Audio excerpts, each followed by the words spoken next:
الله الرحمن الرحيم لا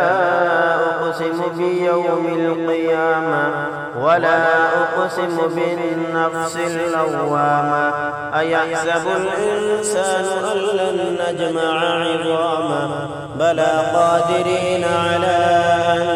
نسوي بنانه بل يريد الإنسان ليفجر أمامه يسأل أيان يوم القيامة فإذا برق البصر وخسف القمر وجمع الشمس والقمر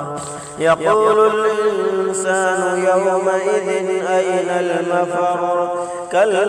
لا وزر إلى ربك يومئذ المستقر ينبأ الإنسان يومئذ بما قدم وأخر بل الإنسان على نفسه بصيرا ولو ألقى معاذيرا لا تحرك به لسانك لتعجل به إن علينا جمعه وقرآنه فإذا قرأناه فاتبع قرآنه ثم إن علينا بيانه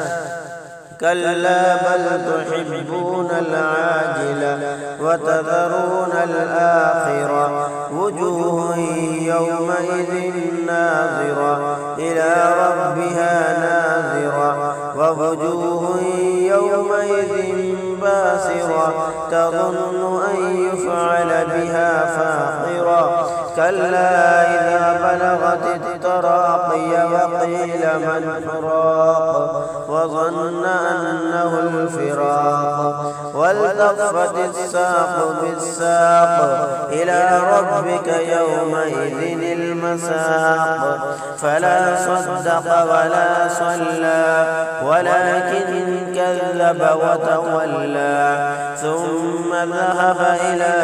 أهله يتمطى أولى لك فأولى ثم أولى لك فأولى أيحسب الإنسان أن يترك سدى ألم يكن نطفة من مني يمنى ثم كان علقة فخلق فسوى فجعل منه الزوجين الذكر والأنثى أليس ذلك بقادر على أن يحيي الموتى صدق الله